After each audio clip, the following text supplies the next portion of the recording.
ಸಾಂಸ್ಕೃತಿಕ ನಗರಿ ಮೈಸೂರಿನಲ್ಲಿ ಬಾಲಕಿಯೊಬ್ಬರನ್ನ ಅತ್ಯಾಚಾರ ಮಾಡಿ ಮರ್ಡರ್ ಪ್ರಕರಣಕ್ಕೆ ಸಂಬಂಧಿಸಿದಂತೆ ಸಾಕಷ್ಟು ರಾಜ್ಯಾದ್ಯಂತ ಚರ್ಚೆ ಆಗಿತ್ತು. ಈ ಬಗ್ಗೆ ಮಾತನಾಡೋದಕ್ಕೆ ಆರೋಪಿ ಈ ಹಿಂದೆ ಕೂಡ ಕೇಸ್ ಆಗಿತ್ತು. ಕೊಳ್ಳೇಗಾಲದಲ್ಲೂ ಸಹ ಮಹಿಳೆ ಬಗ್ಗೆ ಲೈಂಗಿಕ ದೌರ್ಜನ್ಯ ಎಸಗಿ 4 ವರ್ಷ ಶಿಕ್ಷೆ ಆಗಿತ್ತು. ಈ ಹಿಂದೆ ಅದೇ ಕೇಸ್ನಲ್ಲಿ ಕೊಳ್ಳೇಗಾಲದಲ್ಲಿ ಸರ್ಕಾರಿ ವಕೀಲರಾಗಿದ್ದು ಕೆಲಸ ಮಾಡಿದರು. SPP ಮತ್ತು ಪಬ್ಲಿಕ್ ಪ್ರಾಸಿಕ್ಯೂಟರ್ ಆಗಿರ್ತಕ್ಕಂಥ ಮಂಜುನಾಥ್ ಅವರು ನಮ್ಮ ಜೊತೆ ಇದ್ದಾರೆ. ಅವರನ್ನೇ ಮಾತಾಡಿಸ್ತಾ ಹೋಗ್ತೀನಿ. ಸರ್, ಈ ಕಾರ್ತಿಕ್ ಯಾವ ಥರ ಬಿಹೇವಿಯರು ಏನಾಗಿತ್ತು ಆ ಸಂದರ್ಭದಲ್ಲಿ ಕೊಳ್ಳೇಗಾಲದಲ್ಲಿ ಕೇಸು? ಅಂದರೆ 2019ನೇ ಸಾಲಿನಲ್ಲಿ ಏನು ಈಗ ನಾನು ಮಾಧ್ಯಮದಲ್ಲಿ ತಿಳ್ಕೊಂಡಿದ್ದೀನಿ, ಅದೇ ಕಾರ್ತಿಕ್ ಅನ್ನುವಂಥ ವ್ಯಕ್ತಿ ಈ ಥರ ಪೋಕ್ಸೋ ಪ್ರಕರಣ ದಾಖಲಾಗಿದೆ ಮೈಸೂರಲ್ಲಿ ಅನ್ನುವಂಥದ್ದನ್ನು ತಿಳ್ಕೊಂಡಿದ್ದೀನಿ. ಸೊ ಇದೇ ಕಾರ್ತಿಕ್ ಅನ್ನುವಂಥ ವ್ಯಕ್ತಿ ಕೊಳ್ಳೇಗಾಲದಲ್ಲಿ 2019ನೇ ಸಾಲಿನಲ್ಲಿ ಒಬ್ಬರು ಮಹಿಳಾ ಅಧಿಕಾರಿ, ಅವರು ಬೇರೆ ಕಡೆ ಕೆಲಸ ಮಾಡ್ತಾ ಇರ್ತಾರೆ, ಕೊಳ್ಳೇಗಾಲದಲ್ಲಿ ವಾಸ್ತವ್ಯ ಇರ್ತಾರೆ. ಸೊ ಅವರು ಕೆಲಸ ಮುಗಿಸಿ ವಾಸ್ತವ್ಯಕ್ಕಾಗಿ ಕೊಳ್ಳೇಗಾಲಕ್ಕೆ ಬಸ್ಸಲ್ಲಿ ಇಳಿದಂಥ ಸಂದರ್ಭದಲ್ಲಿ ಇದೇ ಕಾರ್ತಿಕ್ ಅನ್ನೋನು ಅವರನ್ನು ಕೈ ಹಿಡಿದು ಎಳ್ಕೊಂಡು ಅವರ ಮಾನಕ್ಕೆ ಕುಂದುಂಟು ಮಾಡುವ ರೀತಿಯಲ್ಲಿ ವರ್ತಿಸಿ ಅವರು ಪ್ರತಿರೋಧ ವ್ಯಕ್ತಪಡಿಸಿದಾಗ ಅವರನ್ನು ಎಳೆದುಕೊಂಡು ಹೋಗಿ ಕೆಳಗಡೆ ಇದ್ದಂತಹ ಒಂದು ಸೇತುವೆ ಕೆಳಗಡೆ ಇದ್ದಂಥ ಕೆರೆಯಲ್ಲಿ ಅವರನ್ನು ಮುಳುಗಿಸಿ ಅವ್ರನ್ನ ಸಾಯಿಸಲಿಕ್ಕೆ ಪ್ರಯತ್ನ ಮಾಡ್ತಾರೆ. ಆ ಸಂದರ್ಭದಲ್ಲಿ ಒಬ್ಬರು ಪ್ರತ್ಯಕ್ಷ ಸಾಕ್ಷಿ ಇರ್ತಾರೆ ಪ್ರಕರಣದಲ್ಲಿ, ಅವರು ಬಂದು ಅವ್ರನ್ನ ರೆಸ್ಕ್ಯೂ ಮಾಡ್ತಾರೆ. ಪಬ್ಲಿಕ್ಸ್ ಎಲ್ಲ ಗ್ಯಾದರ್ ಆಗ್ತಾರೆ.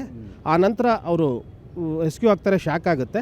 ಸೊ ಆ ನಂತರ ಈ ಕಾರ್ತಿಕ್ ಅನ್ನೋನ ಮೇಲೆ ಭಾರತ ದಂಡ ಸಂಹಿತೆ ಕಲ 354A ಮತ್ತು ಭಾರತ ದಂಡ ಸಂಹಿತೆ ಕಲ 307 ಅಡಿ ಅಪರಾಧ ಕೃತ್ಯಕ್ಕಾಗಿ ಪ್ರಕರಣ ದಾಖಲಾಗುತ್ತೆ. ಪ್ರಕರಣ ದಾಖಲಾಗಿ ತನಿಖೆಯಲ್ಲಿ ಅವರ ಆರೋಪ ದೃಢಪಟ್ಟ ಕಾರಣ ಆತನ ಮೇಲೆ ನ್ಯಾಯಾಲಯದಲ್ಲಿ ದೋಷಾರೋಪಣಾ ಪತ್ರ ಸಲ್ಲಿಕೆಯಾಗಿ ಕೊಳ್ಳೇಗಾಲದ ಅಧಿಕ ಜಿಲ್ಲಾ ಮತ್ತು ಸತ್ರ ನ್ಯಾಯಾಲಯದಲ್ಲಿ ಅದು ಅಧಿವಿಚಾರಣೆಗೊಳಪಡುತ್ತೆ ಪ್ರಕರಣ. ಆ ಸಂದರ್ಭದಲ್ಲಿ ಮಹಿಳಾ ಅಧಿಕಾರಿ ಬಾಧಿತ ಮಹಿಳೆ ಏನಿದ್ದಾರೆ ಅವರನ್ನು ಮತ್ತು ಪ್ರತ್ಯಕ್ಷ ಸಾಕ್ಷಿ ಯಾರಿದ್ರು ಅವರನ್ನು ನಾನು ಸಂಪೂರ್ಣವಾಗಿ ವಿಚಾರಣೆ ಮಾಡ್ತೀನಿ. ಬಾಧಿತ ಮಹಿಳೆ 2-3 ಬಾರಿ ಬಂದಿರ್ತಾರೆ. ಆದರೆ ಈ ಆರೋಪಿ ಪದೇ ತಪ್ಪಿಸ್ಕೊಳ್ಳೋ ಅಂತ ಇರೋದ್ರಿಂದ ಕೋರ್ಟ್ಗೆ ಅಟೆಂಡ್ ಆಗ್ತಾ ಇರಲ್ಲ, ಇವನು ಸರಿಯಾಗಿ ಅಟೆಂಡ್ ಆಗ್ತಾ ಇರಲ್ಲ. ಆವಾಗ ಜಾಮೀನು ರಹಿತ ವಾರೆಂಟು, ಶ್ಯೂರಿಟಿ ನೋಟಿಸ್ ಎಲ್ಲ ಹೋಗುತ್ತೆ ಮತ್ತು ಜಾಮೀನು ಕೂಡ ರದ್ದಾಗುತ್ತೆ. ಯಾಕೆಂದರೆ ನಾವು ಆರೋಪಿಯ ಸಮಕ್ಷಮದಲ್ಲಿ ಹಿಂದೆ ಆರೋಪಿಯ ಸಮಕ್ಷಮದಲ್ಲಿ ವಿಚಾರಣೆ ಮಾಡಬೇಕು. ಈಗ ಈ ಕಾರ್ತಿಕ್ ಹಬ್ಯೂಚುವಲ್ ಅಫೆಂಡರ್ ಅಂತ ಹೇಳ್ತಾರೆ, ಮತ್ತು ಯಾವಾಗ ಚಾರ್ಜ್ ಶೀಟ್ ಆಗುತ್ತೆ, ಎಷ್ಟು ಕನ್ವಿಕ್ಷನ್ ಕೊಡ್ತಾರೆ ಕೋರ್ಟ್? 2019 ಪ್ರಕರಣ ಅದು. 2022ರಲ್ಲಿ ಅದು ಪ್ರಕರಣ ತನಿಖೆ ಮಾಡಿ ದೋಷಾರೋಪಣಾ ಪತ್ರ ನಮ್ಮಲ್ಲಿ ನೋಂದಾವಣೆ ಆಗುತ್ತೆ ಜಿಲ್ಲಾ ನ್ಯಾಯಾಲಯದಲ್ಲಿ 2022ರಲ್ಲಿ. ಆ ನಂತರದಲ್ಲಿ ಆ ಪ್ರಕರಣ ಅಧಿವಿಚಾರಣೆಗೊಳಪಟ್ಟು 4 ವರ್ಷ ಜೈಲು ಶಿಕ್ಷೆ ಆಗುತ್ತೆ ಅವ್ರಿಗೆ ಆ ಪ್ರಕರಣದಲ್ಲಿ. ಅದಾದಮೇಲೆ ಆ ಜೈಲಲ್ಲೇ ಇರ್ತಾನೆ. ಯಾವಾಗ ರಿಲೀಸ್ ಆದ ಅವನು? ಅಂದರೆ ಈ ರಿಲೀಸ್ ಆಗಿರೋದನ್ನು ನನ್ನ ಗಮನದಲ್ಲಿ ತಿಳ್ಕೊಂಡಿದ್ದೀನಿ ಬೇರೆಯವರಿಂದ. ಅವನು ಕರ್ನಾಟಕ ಉಚ್ಚ ನ್ಯಾಯಾಲಯದಲ್ಲಿ ಆರೋಪಿ ಈ ಶಿಕ್ಷೆ ಆಗಿದೆಯಲ್ಲ ನಮ್ಮ ಜಿಲ್ಲಾ ಸೆಷನ್ಸ್ ನ್ಯಾಯಾಲಯ ಅಧಿವಿಚಾರಣಾ ನ್ಯಾಯಾಲಯದಲ್ಲಿ ಅದನ್ನು ಪ್ರಶ್ನಿಸಿ ಮಾನ್ಯ ಕರ್ನಾಟಕ ಉಚ್ಚ ನ್ಯಾಯಾಲಯದಲ್ಲಿ ಅದನ್ನು ಅಪೀಲ್ ಹಾಕ್ಕೊಂಡಿದ್ದ ಪ್ರಕರಣದಲ್ಲಿ ಜಾಮೀನಾಗಿದೆ ಅನ್ನುವಂಥದ್ದು ನನ್ನ ಗಮನದಲ್ಲಿದೆ ಸರ್. ಅಂದರೆ ಅಲ್ಲಿ ಸ್ಟೇ ಆಗುತ್ತೆ, ಅಂದರೆ ಶಿಕ್ಷೆ ಕೊಟ್ಟಿದ್ದು ಅದು ಸಾಮಾನ್ಯವಾಗಿ ಅದು ಆಯಾ ಸಂದರ್ಭಕ್ಕೆ ಅನುಗುಣವಾಗಿ ಆಯಾ ಪ್ರಕರಣಗಳಿಗೆ ಅನುಗುಣವಾಗಿ ಅಪೀಲು ನ್ಯಾಯಾಲಯಗಳು ಅದನ್ನು ಅವರ ಅಪೀಲುಗಳನ್ನು ಇತ್ಯರ್ಥ ಮಾಡುವಂಥ ಪ್ರಾಥಮಿಕವಾಗಿ ಕಾನೂನಲ್ಲಿ ಅವಕಾಶ ಇದೆ ಅರ್ಜಿ ಸಲ್ಲಿಸೋದಕ್ಕೆ. ಅದು ಮಾನ್ಯ ಕರ್ನಾಟಕ ಉಚ್ಚ ನ್ಯಾಯಾಲಯದ ಅದು ವಿವೇಚನೆಯ ಅನುಸಾರ ಆ ಕಾನೂನಿನ ಅನುಸಾರ ಅದು ಕೆಲಸ ಮಾಡಿದೆ. ವಿಚಾರಣೆ ಮಾಡಿದಾಗ ಕಾರ್ತಿಕ್ ಬಿಹೇವಿಯರ್ ಹೇಗಿತ್ತು, ಏನು ಹೇಳ್ತಾ ಇದ್ದ ಸರ್ ಕೋರ್ಟಲ್ಲೆಲ್ಲ? ಅವರು ಕೋರ್ಟಲ್ಲಿ ಅವರು ಹೇಳೋದಕ್ಕೆ ಏನೂ ಅವಕಾಶ ಇರೋದಿಲ್ಲ. ಏಕೆ ಅಂತ ಹೇಳಿದರೆ ಅವರಿಗೆ ಸ್ಟೇಜಸ್ ಇದೆ. ಆ ಸ್ಟೇಜಲ್ಲಷ್ಟೇ ಅವರು ಹೇಳಬೇಕಾಗತ್ತೆ. ಅವರಿಗೆ ಚಾರ್ಜ್ ಮಾಡುವಂಥ ಸಂದರ್ಭದಲ್ಲಿ, ಚಾರ್ಜ್ ಅಂದರೆ ದೋಷಾರೋಪಣೆ, ಈ ಥರ ನೀವು ಆರೋಪ ಮಾಡಿದ್ದೀರಾ ಅನ್ನೋವಂಥ ಸಂದರ್ಭದಲ್ಲಿ ಅವ್ರು ಇಲ್ಲ ಅಂತ ಹೇಳ್ತಾರೆ, ಅಲ್ಲಗಳಿರ್ತಾರೆ. ಆದರೆ ಆ ನಂತರದಲ್ಲಿ ಒಂದು ದಂಡ ಪ್ರಕ್ರಿಯೆ ಸಮಿತಿ ಎಲ್ಲ ವಿಚಾರಣೆ ಎಲ್ಲ ಮುಗಿದ ನಂತರ ಹಿಂದೆ CRPC 313ರಲ್ಲಿ ಆರೋಪಿ ಹೇಳಿಕೆ ಅಂತ ಇರುತ್ತೆ, ಹಿಂದೆ ಇತ್ತು. CRPC ಚಾಲ್ತಿಯಲ್ಲಿದ್ದಾಗ ಅದರಲ್ಲಿ ಅವರು ಪ್ರಶ್ನೆಗಳನ್ನು ಕೇಳ್ತಾರೆ, ಈ ಥರ ಸಾಕ್ಷಿಗಳು ಈ ಥರ ಹೇಳಿದ್ದಾರೆ, ನೀವೇನು ಹೇಳ್ತೀರಾ ಅಂತ. ಅದಕ್ಕೂ ಕೂಡ ಅಲೆಗಳ್ದಿರ್ತಾರೆ. ಸೊ ಈ ಪ್ರಶ್ನೆ ಏನಂತ ಹೇಳಿದ್ರೆ ಅವರು ಅಲ್ಲಿ ತಪ್ಪಿಸ್ಕೊಳ್ತಾ ಇದ್ರು ಪದೇ. ಹಾಗಾಗಿ ಸಾಕ್ಷಿ ವಿಚಾರಣೆನ ಕೂಡ ನಾವು ಸುಮಾರು ಸಲ ವಿಚಾರಣೆ ಮುಂದೂಡಲಾಗಿತ್ತು. ಆನಂತರ ನಾವು ಜಾಮೀನಾಗಿ ವಾರೆಂಟೆಲ್ಲ ಆಗಿ ಜಾಮೀನು ಕೂಡ ರದ್ದಾಗಿತ್ತು. ಆ ನಂತರದಲ್ಲಿ ನಾವು ಪದೇ ಬಾಧಿತ ಮಹಿಳೆಯನ್ನು ಕರೆಸ್ಕೊಂಡಂಥ ಸಂದರ್ಭದಲ್ಲಿ ಅವರು ಹೇಳ್ತಾ ಇದ್ರು, ನನಗೆ ಪದೇ ಮುಜುಗರ ಆಗುತ್ತೆ ಬಂದು ಇದು ಮಾಡೋದು ಹೋಗೋದಕ್ಕೆ ವಾಪಸ್ ಅಂತೇಳಿ. ಹಾಗಾಗಿ ಅವ್ರನ್ನ ವಿಡಿಯೋ ಕಾನ್ಫರೆನ್ಸ್ ಮೂಲಕ ಸಾಕ್ಷಿ ವಿಚಾರಣೆ ದಾಖಲಿಸ್ಕೊಳ್ಳೋಕ್ಕೆ ಕೇಳಿಕೊಂಡು ಇದು ಸಾಕ್ಷಿ ವಿಚಾರಣೆಯನ್ನು ವಿಡಿಯೋ ಕಾನ್ಫರೆನ್ಸ್ ಮೂಲಕ ಮಾಡಲಾಗಿದೆ.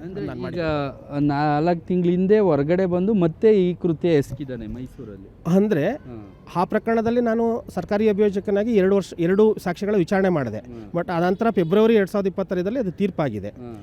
ಇವಾಗ ನಾನು ಮಾಧ್ಯಮದಲ್ಲಿ ತಿಳ್ಕೊಂಡಿದ್ದೀನಿ, ಇದೇ ಕಾರ್ತಿಕ್ ಅನ್ನುವಂಥವನು ಕೊಳ್ಳೇಗಾಲದಲ್ಲಿ ಏನು ಪ್ರಕರಣ ಆಗಿ ಜೈಲು ಶಿಕ್ಷೆಗೊಳಗಾಗಿದ್ದ ಅದೇ ಕಾರ್ತಿಕ್ ಅನ್ನುವಂಥವನು ಒಂದು ಪೋಕ್ಸೋ ಪ್ರಕರಣ ದಾಖಲಾಗಿದೆ ಮೈಸೂರಿನಲ್ಲಿ ಅನ್ನುವಂಥದ್ದನ್ನು ನಾನು ಮಾಧ್ಯಮದ ಮೂಲಕ ತಿಳ್ಕೊಂಡಿದ್ದೀನಿ ಸರ್. ಅಂದರೆ ಈ ರೀತಿ ಮನಸ್ಥಿತಿ ಹೇಗಿದೆ ಅವನು? ಈ ರೀತಿ ಹಿಂದೆ ಎಲ್ಲ ಶಿಕ್ಷೆ ಆದರೂ ಬಂದು ಇಲ್ಲಿ ಮತ್ತೆ ಅಟೆಂಪ್ಟ್ ಮಾಡೋದು, ರೇಪ್ ಆ್ಯಂಡ್ ಮರ್ಡರ್ ಮಾಡೋದು, ಯಾವ ರೀತಿ ಅವನ ಮನಸ್ಥಿತಿ ಇತ್ತು? ಈಗ ನಾವು ಮನಸ್ಥಿತಿ ಬಗ್ಗೆ ನಾನು ಹೇಳಲಿಕ್ಕೆ ಬರೋದಿಲ್ಲ. ಅಲ್ಲ, ಅಲ್ಲಿ ಅವನು ನ್ಯಾಯಾಲಯದಲ್ಲಿ ಒಂದು ನಿಗದಿತ ಸ್ಥಳದಲ್ಲಿ ಕೂತ್ಕೋಬೇಕಾಗಿರುತ್ತೆ. ಸೊ ಹಾಗಾಗಿ ಅಲ್ಲಿ ಅವರ ಬಿಹೇವಿಯರನ್ನು ನಮಗೆ ಗೊತ್ತಾಗಲ್ಲ. ಯಾಕೆಂದರೆ ನಾವು ಆರೋಪಿ ಇದಾನ ಅನ್ನುವಂಥದ್ದು ಒಂದು ಸಲ ನೋಡ್ಕೊಳ್ತೀವಿ, ಮತ್ತು ವಿಟ್ನೆಸಸ್ ಐಡೆಂಟಿಫೈ ಮಾಡಿಸುವಾಗ ಒಂದು ಸಲ ನೋಡ್ತೀವಿ. ಮತ್ತು ಅವನು ರೆಗ್ಯುಲರ್ ಇರಲಿಲ್ಲ, ಕೋರ್ಟ್ಗೆ ಪದೇ ಪದೇ ಗೈರು ಹಾಜರಾಗ್ತಾ ಇದ್ದ ನ್ಯಾಯಾಲಯಕ್ಕೆ. ಸೊ ಅಷ್ಟು ನನಗೆ ಗೊತ್ತಿದೆ. ಈ ಪ್ರಕರಣ ಈಗೇನು ಪೋಕ್ಸೋ ಪ್ರಕರಣ ದಾಖಲಾಗಿದೆ ಅದು ತನಿಖಾ ಹಂತದಲ್ಲಿದೆ. ಸೊ ತನಿಖಾ ಹಂತದಲ್ಲಿರುವಂಥ ಪ್ರಕರಣದಲ್ಲಿ ಅಥವಾ ಈ ಏನು ಅಧಿವಿಚಾರಣಾ ನ್ಯಾಯಾಲಯದ ಇದನ್ನು ತೀರ್ಪನ್ನು ಆತ ಪ್ರಶ್ನಿಸಿ ಮಾನ್ಯ ಕರ್ನಾಟಕ ಉಚ್ಚ ನ್ಯಾಯಾಲಯದಲ್ಲಿ ದಾಖಲಿಸಿರೋದ್ರಿಂದ ಆ ಪ್ರಕರಣದ ಬಗ್ಗೆನೂ ಕೂಡ ನಾನು ಮಾತಾಡಲಿಕ್ಕೆ ಅವಕಾಶ ಇರೋದಿಲ್ಲ. ಆದರೆ ತನಿಖಾ ಹಂತದಲ್ಲಿರ್ತಕ್ಕಂಥ ಪ್ರಕರಣದಲ್ಲಿ ಆ ತನಿಖಾಧಿಕಾರಿಗಳು ತನಿಖೆಯನ್ನು ಪೂರ್ಣಗೊಳಿಸಿ ಆ ಸೂಕ್ತ ಅಂತಿಮ ವರದಿ ನ್ಯಾಯಾಲಯಕ್ಕೆ ಸಲ್ಲಿಸ್ಕೋಬೇಕಾಗತ್ತೆ.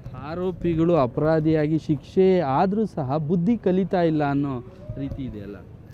ಅಂದರೆ ಇದನ್ನು ನ್ಯಾಯಾಲಯದ ಗಮನಕ್ಕೆ ತರಬೇಕಾಗ್ತದೆ. ಒಂದು ವೇಳೆ ತನಿಖಾಧಿಕಾರಿ ಇದು ಪ್ರಕರಣದಲ್ಲಿ ಈ ನ್ಯಾಯಾಲಯದ ಗಮನಕ್ಕೆ ತರಬೇಕಾಗ್ತದೆ ಈಗ. ಏಕೆಂದರೆ ಇವಾಗ ಅವರು ನ್ಯಾಯಾಲಯದ ಗಮನಕ್ಕೆ ಈ ಥರ ಹಿಂದೆ ಮಾಡಿದ್ದಾನೆ ಈತನ ವಿರುದ್ಧ ಈ ಥರ ಪ್ರಕರಣ ದಾಖಲಾಗಿ ಶಿಕ್ಷೆಯಾಗಿ ಈ ಥರ ಜಜ್ಮೆಂಟ್ ಆಗಿದೆ ಅನ್ನುವಂಥದ್ದನ್ನು ಸಂಬಂಧಪಟ್ಟ ತನಿಖಾಧಿಕಾರಿ ಅಲ್ಲಿನ ಸರ್ಕಾರಿ ಅಭಿಯೋಜಕರ ಮೂಲಕ, ಆ ನ್ಯಾಯಾಲಯದ ಸರ್ಕಾರಿ ಅಭಿಯೋಜಕರ ಮೂಲಕ ಮಾನ್ಯ ನ್ಯಾಯಾಲಯದ ಗಮನಕ್ಕೆ ತರಬೇಕಾಗತ್ತೆ. ನ್ಯಾಯಾಲಯ ಅದನ್ನು ಕಾನೂನಾತ್ಮಕವಾಗಿ ಪರಿಶೀಲನೆ ಮಾಡುತ್ತೆ ಸರ್. ಅಂದರೆ ಈಗ ಶಿಕ್ಷೆ ಕೊಡಿಸಿದ್ದೀರಾ ನೀವು, 4 ವರ್ಷ ತುಂಬ ಡ್ರ್ಯಾಗ್ ಆಯಿತು, ತುಂಬ ವರ್ಷ ಹೇಳಿತು, ಒಂದು ಸ್ವಲ್ಪ ತೃಪ್ತಿ ಇದೆ ಅನಿಸುತ್ತೆ. ನಾನು ಯಾಕೆಂದರೆ ಬಾಧಿತ ಮಹಿಳೆಯ ಅವ್ರನ್ನ ಸಂವಹನ ನಡೆಸಿದ್ದೀನಿ, ಅವರ ಮನಸ್ಥಿತಿ ಅವರನ್ನು ಇಂಟ್ರ್ಯಾಕ್ಟ್ ಮಾಡಿದ್ದೀನಿ ನಾನು. ಸೊ ಅವರಿಗೆ ಧೈರ್ಯ ತುಂಬಿದ್ದೀನಿ, ಅವ್ರ ಮನಸ್ಥೈರ್ಯ ತುಂಬಿದ್ದೀನಿ, ಅವ್ರನ್ನ ನಾನು ಸಾಕ್ಷಿ ವಿಚಾರಣೆ ಮಾಡಿದ್ದೀನಿ, ಮತ್ತು ಒಬ್ಬರು ಪ್ರತ್ಯಕ್ಷ ಸಾಕ್ಷಿನೂ ಮಾಡಿದ್ದೀನಿ. ಸಂಪೂರ್ಣವಾಗಿ ಅಭಿಯೋಜನೆಯನ್ನು ಬೆಂಬಲಿಸಿದ್ದಾರೆ. ಅಂಥ ಪ್ರಕರಣದಲ್ಲಿ ನಾನು ಅಧಿವಿಚಾರಣೆ ಮಾಡಿದಂಥ ಕೆಲವು ಸಾಕ್ಷಿಗಳನ್ನು ಅಧಿವಿಚಾರಣೆ ಮಾಡಿದಂಥ ಪ್ರಕರಣ ಅಂತಂದರೆ ಖಂಡಿತ ನನಗೆ ಖುಷಿ ಆಗ್ತದೆ. ಯಾಕೆಂದರೆ ನಾನು ಮಾಡಿದ್ದೀನಿ ಅನ್ನೋದಕ್ಕಿಂತ ಪ್ರಾಸಿಕ್ಯೂಷನ್ ಪರವಾಗಿ ನಾನು ಕೆಲಸ ಮಾಡಿದ್ದೀನಿ, ಸರ್ಕಾರದ ಪರವಾಗಿ ಕೆಲಸ ಮಾಡಿದ್ದೀನಿ ಅನ್ನುವಂಥದ್ದು ಶಿಕ್ಷೆ ಆಗಿದೆ ಸರ್. ಶಿಕ್ಷೆ ಆಗಿದೆ. ನಮ್ಮ ಪ್ರಾಮಾಣಿಕ ಪ್ರಯತ್ನಗಳು ಶಿಕ್ಷೆ ಆಗಿದೆ ಸರ್, ಪ್ರಯತ್ನದಿಂದ. ಇದಿಷ್ಟು ಪಬ್ಲಿಕ್ ಪ್ರಾಸಿಕ್ಯೂಟರ್ ಆಗಿರ್ತಕ್ಕಂಥ ಮಂಜುನಾಥ್ ಅವರ ಮಾತುಗಳು. ಕೊಳ್ಳೇಗಾಲದಲ್ಲಿ ಸುಮಾರು 4 ವರ್ಷ ಶಿಕ್ಷೆ ಕೊಡಿಸುವಲ್ಲಿ ನಾವು ಯಶಸ್ವಿಯಾಗಿದ್ದೀವಿ. ಆದರೆ ಹೊರಗಡೆ ಬಂದು ಮತ್ತೆ ಪದೇ ಈ ರೀತಿ ಕೃತ್ಯ ಎಸಗ್ತಾ ಇರ್ತಕ್ಕಂಥದ್ದು ಖಂಡನೀಯ ಅನ್ನೋ ಮಾತುಗಳನ್ನು ಹೇಳ್ತಾ ಇದ್ದಾರೆ. ಕ್ಯಾಮ್ರಾ ಪರ್ಸನ್ ರುದ್ರೇಶ್ ಜೊತೆ ಕಿರಣ್, ಏಷ್ಯಾನೆಟ್ ಸುವರ್ಣ ನ್ಯೂಸ್, ಬೆಂಗಳೂರು.